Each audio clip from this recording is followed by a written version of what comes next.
तो very good morning दोस्तों।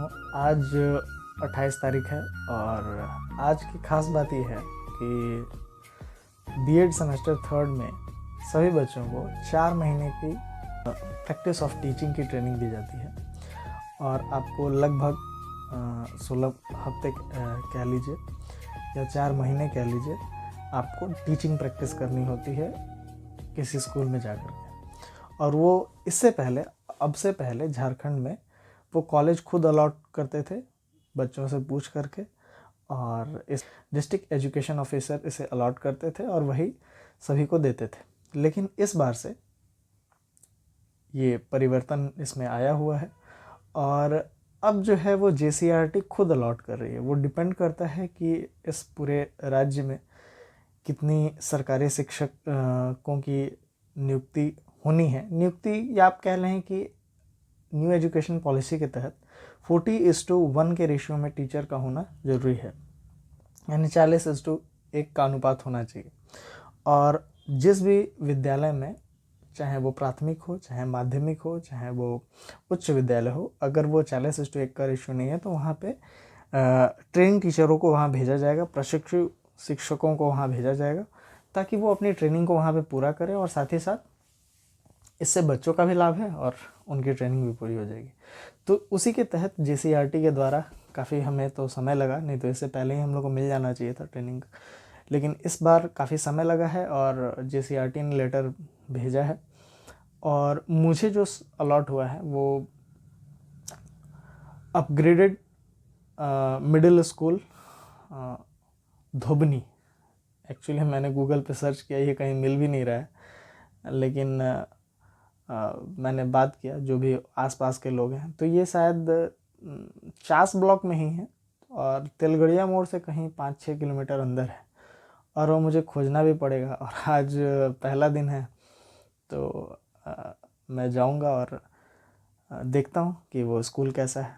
तो 4 महीने की बात है, 1-2 दिन की बात तो है नहीं। तो आज हम लोग वहीं पे जाएंगे और देखेंगे कि क्या वहाँ पे करना है। हमें एक्चुअली हमें पढ़ाना है, हमें लेसन प्लान तैयार करना है और बच्चों को उस हिसाब से वहाँ पे पढ़ाना है। और ये पूरे झारखंड में जितने भी बीएड प्रशिक्षु हैं, चाहे वो डीलेड के हैं वो या बीएड के छात्र हैं, वो उन्हें करना ही पड़ेगा। तो ये आप लोग के लिए एक समझ लें कि एक तरह से जानकारी मैं दे रहा हूँ कि आप भी इसके लिए तैयार रहें। और इसमें JCRT के द्वारा आप चाह कर के भी आप इसमें परिवर्तन नहीं करवा सकते हैं, क्योंकि ये ना कॉलेज के हाथ में है और ना ही ये डिस्ट्रिक्ट एजुकेशन ऑफिसर के हाथ में है। हम लोग गए थे क्योंकि हमें काफ़ी दूर भी मिला था, बहुत बच्चों को पुंडरू मिल गया है, चंदन कियारी मिल गया है, जो कि यहाँ से करीब 40 किलोमीटर दूर है, 30 किलोमीटर दूर है। तो चलिए, लड़कों के लिए तो ज़्यादा दिक्कत नहीं है क्योंकि वो बाइक से भी जा सकते हैं, लेकिन लड़कियों के लिए दिक्कत है क्योंकि उनको, बहुत सारी लड़कियों के तो ड्राइविंग लाइसेंस नहीं है, प्लस बहुत सारी लड़कियों के पास बाइक या स्कूटी नहीं है, या बहुत सेफ्टी इश्यूज़ भी हैं क्योंकि दूर दराज के गांव में कहीं मिला हुआ है, क्या वहाँ पे ऑटो जाएगा? ऑटो भी नहीं जाएगा। तो इन सारी समस्याओं को लेकर के हम अपने स्कूल में, नॉट स्कूल, अपने college Bokaro steel city college के HOD मैम से, डॉक्टर नीतू साहू से, और बाकी अर्चना मैम हैं, अंजलि पूनम बेक मैम हैं और प्रवीण सर हैं, इन सभी लोगों से हमने बातें की कि मैम कुछ आप लोग कर सकते हैं तो हमारी मदद करें। लेकिन मैम ने कहा इसमें हमारी कोई सहभागिता नहीं है, ये सारी JCRT द्वारा संचालित की गई हैं, तो आप लोग को जाना पड़ेगा। और उन्होंने ये भी कहा कि आप लोग कहीं से इसमें कोताही नहीं कीजिएगा क्योंकि JCRT इसमें समय समय पर जांच करेगा, वो अपने लोगों को वहाँ भेजेगा और देखेगा कि जिनको भी अलॉट किया गया है जो चीज़, वो लोग वहाँ पे मौजूद हैं या नहीं, वहाँ पे अटेंडेंस बन रहा है कि नहीं, वही लोग हैं कि नहीं। और मैं आपको इसका लेटर भी दिखा दूंगा और किस तरह से वो लेटर अलॉट होता है और किस तरह से कॉलेज आपको एक लेटर देता है जो कि वहाँ पे जाकर आपको जमा करना होता है। वो सारी चीज़ें मैं आपको इस वीडियो में दिखाऊंगा। तो और जानकारी के लिए बने रहें, और आपको अगर और भी कुछ पूछना हो तो आप कमेंट कर सकते हैं। तो अब देख सकते हैं आप कि ये तो हमारा लेटर है और यही लेटर हमें लेकर के स्कूल में, अपने रिलेटिव स्कूल में जाना है, और इसी तरह का लेटर हर बच्चों को मिला हुआ है। तो इस लेटर में लिखा हुआ है कि हमें कौन सा स्कूल अलॉट किया गया है और कौन कौन से बच्चे हैं जो वहाँ पर जाएंगे। ठीक है, अब ये क्लिपिंग आप देखिए, इसमें यहाँ पे JCERT ने पाया कि बीएड और डीएलएड के प्रशिक्षुओं के लिए स्कूल आवंटन में हो रही है अनियमितता। यानी कि पहले क्या होता था ना कि कॉलेज, हर एक कॉलेज अपने बच्चों से खुद पूछता था कि आप इन 10-12 कॉलेजेस में से आप खुद चूज कर लें कि आप किस में जाना चाहते हैं, और फिर कॉलेज वो उसको अलॉट कर देता था। लेकिन इसमें दिक्कत क्या होती थी ना कि वहाँ पे बच्चे कम हैं, या हो सकता है कि बच्चे कम हैं, टीचर ज़्यादा हो गए, या पता चला कि सारे बच्चे एक ही स्कूल में चले गए नज़दीक वाले में, और जिसमें ज़रूरत है टीचर की उसमें टीचर ही नहीं है। तो ये सारी अनियमितताओं को देखते हुए JCERT ने ये डिसीजन लिया है कि इस बार जब भी बीएड या डीएलएड के प्रशिक्षुओं को ट्रेनिंग के लिए भेजा जाएगा तो सारी रिक्वायरमेंट्स को कहाँ पे ज़रूरत है उसको ध्यान में रखते हुए भेजा जाएगा। परंतु इसका एक नुकसान भी है। देखिए, अब इसमें क्या है कि बहुत सारे लड़कियों को ये तकलीफ है कि वो कैसे अकेले इतने दूर दराज के इलाके में जाएंगी और 4 महीने का अपना प्रैक्टिस ऑफ टीचिंग को कंप्लीट करेंगे। तो इसलिए बहुत सारे जो प्राइवेट कॉलेज हैं वो भी परेशान है, क्योंकि वो तो फी एक्स्ट्रा चार्ज करते हैं इन सब चीज़ों का कि आप टेंशन मत लीजिए, ट्रेनिंग के लिए हम लोग अपने नज़दीक दिलवा देंगे, आप लोग को ज़्यादा दिक्कत नहीं होगी। लेकिन अब तो उन्हें जाना पड़ेगा क्योंकि JCERT का ऑर्डर है। तो इसलिए ये कॉलेज क्या कर रहे हैं, दबाव बना रहे हैं। तो दबाव बना रहे हैं तो देखिए यहाँ पे साफ साफ लिखा है कि जो भी बीएड कॉलेज प्राचार्य इस मुद्दे पे कार्यालय पहुंचे कि उन्हें कॉलेज या स्कूल को ट्रांसफर करने का सुविधा उनको मिले, तो वो उनकी मान्यता ही रद्द कर देंगे।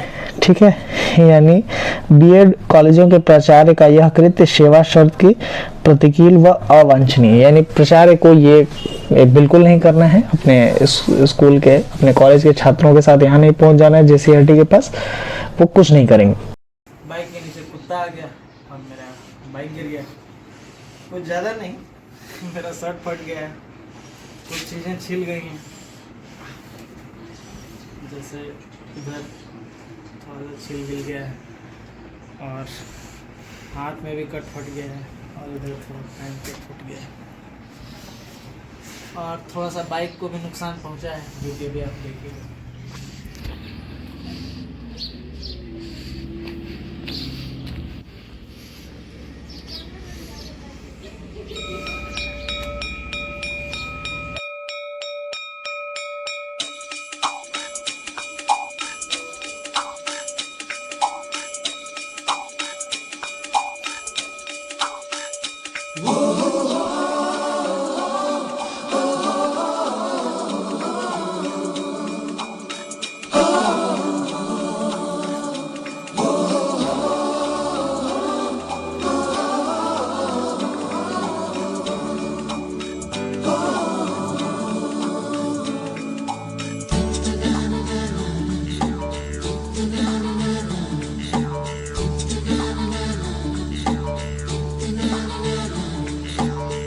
सवेरे सवेरे यारों से मिल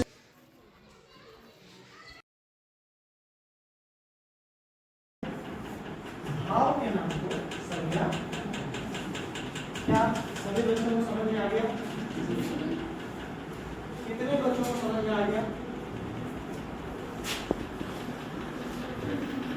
आराम से, तो आपको दिक्कत नहीं है। जिसको इसको समझ में आ गया सभी हाथ उठा लो। एक मिनट, हाँ ठीक है, बैठना, सभी हाथ झुका लो, झुका लो, हाथ झुका लो, खड़े हो जाओ उस तरह। डर क्यों रहे? हाँ, कोई बच्चा मारेगा तुमको? फिर खड़े कहाँ हैं? देखो, एक मैं छोटी सी वीडियो बना रहा हूँ, ठीक है? क्योंकि जो हमारे साथ आने वाले पीछे जो बच्चे होंगे उनको पता होना चाहिए कि क्या करना होता है, कैसे करना होता है, कैसे हम यहाँ तक पहुँचते हैं और वो पूरी प्रक्रिया है। इस पूरी प्रक्रिया की एक संक्षिप्त में वीडियो बनाऊंगा और इससे डालूंगा ताकि जो आने वाले बच्चे हमारे बाद के जो बैच के बच्चे हैं उनको दिक्कत ना हो। कौन कौन सा प्रोसीजर होता है, कैसे कैसे लेटर बनता है, उसी संदर्भ में ये समझना पड़ेगा। बात समझ में? अभी हमने कहा संज्ञा की परिभाषा और संज्ञा के उदाहरण दे दिया मैंने। किसी बच्चे को अगर नहीं समझ में आया तो खड़े होकर बोल सकता है कि सर मुझे एकदम समझ में नहीं आया, मैं दोबारा बता सकता हूँ और कुछ और उदाहरण भी दे सकता हूँ। किसी भी बच्चे को समझ में नहीं आ रहा तो आइए बाबू, लास्ट बेंच, बताइए, समझ में आया? नहीं आया? क्या नहीं आया? क्या मैं ये लिख दूं खिड़की, तो खिड़की संख्या है क्या? खिड़की संख्या है? कितने लोग कहते हैं कि खिड़की संख्या नहीं है? कितने लोगों को लगता है कि खिड़की संख्या नहीं है? और कितने लोगों को लगता है खिड़की संख्या है? धीरे धीरे सब उठा लो, ठीक है? खिड़की संख्या है। क्यों संख्या है? क्योंकि ये कोई वस्तु है ना। मैंने क्या कहा, कोई भी वस्तु का नाम खिड़की नाम है। बात समझ में आया? ये बोतल क्या ये संख्या है? नहीं है। कितने बच्चों को लगता है कि नहीं है? यानी सबको लगता है कि है। क्यों है संख्या? क्योंकि ये कोई वस्तु है। अच्छा, इस लड़की का नाम मान लो राधा है। मान लो क्या है? तो क्या राधा संख्या है? बहुत बढ़िया। ये बैग संख्या है? अच्छा, बेईमानी संख्या है? है कि नहीं है? है। क्यों? क्योंकि बेईमानी भाव है। क्या है? तो जो भी कोई भाव होगा उसको भी संज्ञा कहेंगे। क्या बताओ, मधु शहद पीते हो, कभी देखे हो? मधु मधु संज्ञा है? यानी इसको शॉर्ट में कह सकते हैं कि किसी भी नाम को संज्ञा कहते हैं। समझ में आया? क्या बच्चे आपको क्लियर हो गया? समझ में आया? क्या होता है संज्ञा? खड़े हो जाओ।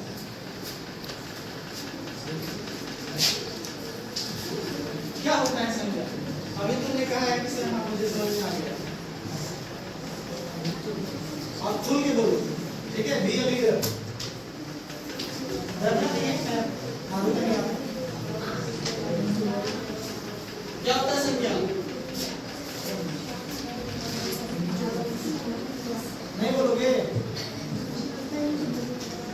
बोलो। यहाँ पे लिखा भी हुआ है। जो समझदार बच्चा होगा तेज को बोले ऐसा उनके बताते हैं, अब बोर्डे से पढ़ के बताते हैं, है ना? तो समझदार के लिए सारा काफी है। और हम अभी इतना सारा एग्जांपल दिए, एग्जांपल तो दे ही सकता था कोई बच्चा। क्या नाम है? अंजू, पिंटू, राजा पिंटू। सीखने के लिए इच्छा होनी चाहिए, तभी सीखोगे। नहीं तो शिक्षक पढ़ाते चले जाएंगे, कोई फायदा नहीं होगा। ये सभी बच्चों से पूछ रहा हूँ, मैं सभी से पूछूंगा। आप लोग ये कदापि ना सोचे कि मेरी बारी नहीं आएगी, सबसे पूछिए। चलो तुम खड़े हो। संज्ञा क्या है? सूरज सा चमके हम स्कूल चले हम